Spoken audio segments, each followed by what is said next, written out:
Wife of 5 years cheated, and now I feel absolutely nothing for her.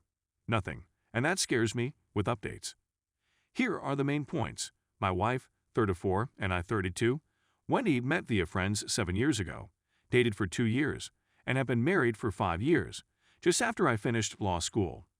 For the first 2 years of our marriage, I worked as an associate at my firm, putting in 60 hours a week. That hard work has paid off, and I am doing well professionally.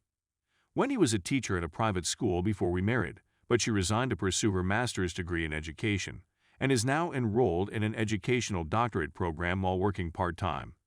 This was a bit of a financial burden since I wanted to pay off my college debts as soon as possible, but we made it work. When we first began dating, my wife was using an ancient laptop. It was in a box in a closet, which I discovered. She said that it had crashed and would no longer function. I plugged it in and attempted to turn it on. Nothing. Wendy took photographs of everything when we first met, especially selfies of herself with others. I ripped out the hard drive and went through it, knowing she had some images of us from that period. It seemed to be okay. The issue has to be someplace else.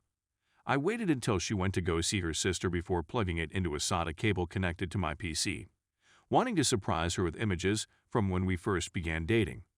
There were photographs there. There are several photographs. Some pictures were of us on dates, laughing and smiling. They brought back a lot of happy memories.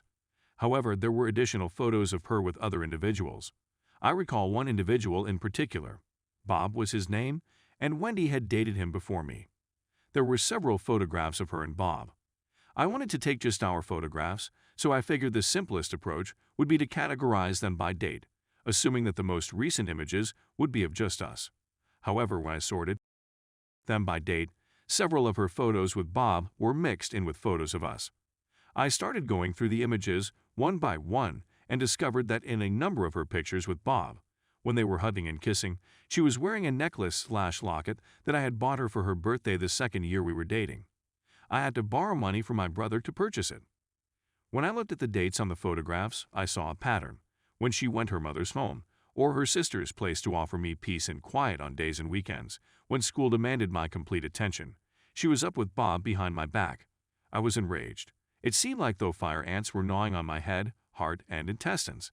I was about to smash through the barriers when something broke and I felt numb. I started seeing and thinking in very cold, analytical ways. I transferred all of her photos, not just the ones I'd seen, on a flash drive.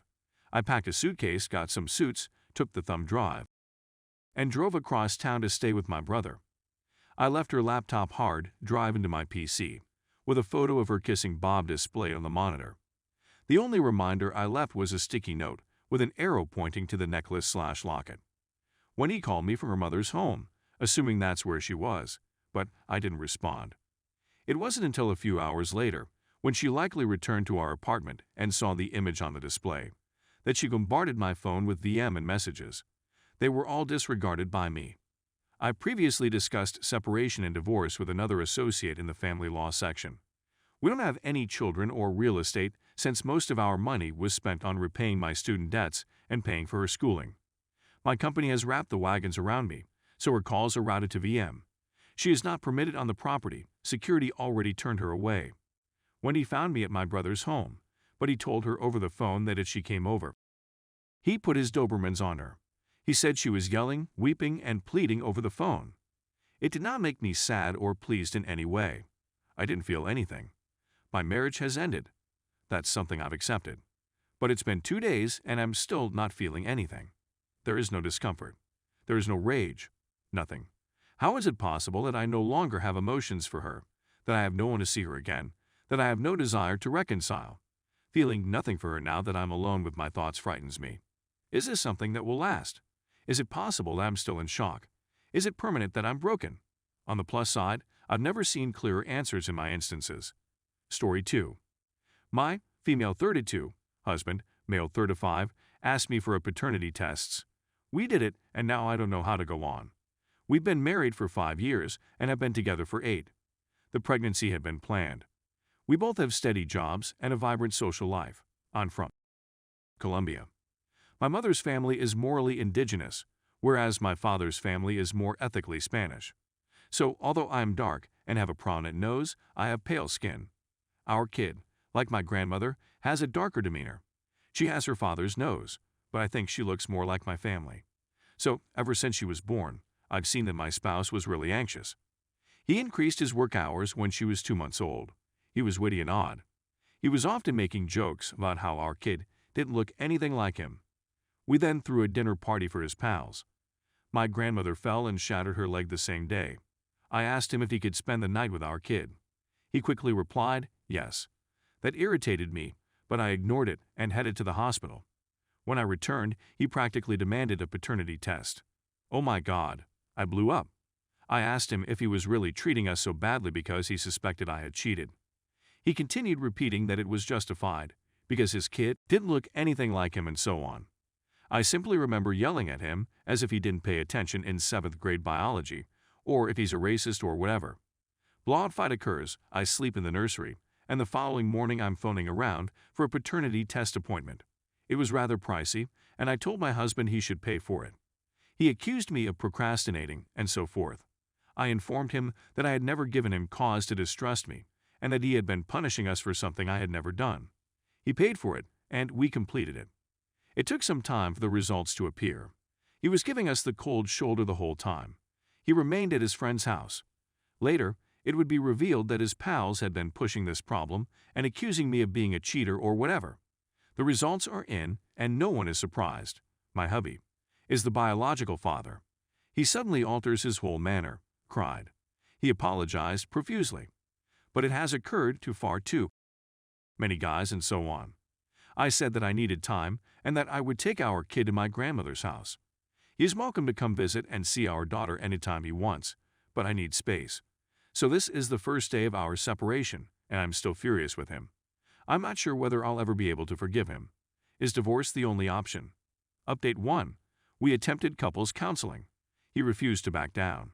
He insisted that males had a right to know whether the children were theirs. Prenatal paternity testing should be required. He refused to understand why he had harmed me. He insisted on not mistreating our daughter. Even though I had evidence in the form of home videos, he continued to deny it. After a few online sessions, there were hundreds of talks. I told him that if he had asked me at the start, all of this nonsense might have been avoided. The icing on the cake was discovering his Reddit feed, which was all MRA trash, on getting divorced from him. Update 2. He began giving the whole globe a totally distorted account of events. I told him I'd been having an affair and blew out on him when he demanded a paternity test. My father, too, believed him. He began posting such things on Facebook and Instagram. He has reached adulthood. Many individuals approached me to make fun of me. My parents, too, refused to speak to me. The folks that contacted me received the true account of events, which I also informed my parents about. I showed them video evidence of my spouse abusing our daughter. They apologized, but I told them I wasn't ready to forgive yet. They made assumptions without ever questioning me and insulted me. My lawyer contacted my husband, informing him that we would take legal action if he did not cease posting slander online. This was macho, allowing me to escape a more serious legal situation. Right now, I'm feeling really alone. The friends I thought I had called me anything derogatory. Even my parents were rude. Everything seems shaky right now. I have a daughter, a sister, and a grandmother. That's good, but they're not in the same city. I'm now seeking to migrate to that city. But first, we must determine custody. I have no doubt that I will be granted primary custody, since I earn more than my spouse and do not have to work as many hours. I'm essentially dealing right now by being busy at work and eating with friends once my kid has gone to bed. I'm hoping this improves shortly. Thank you for your time.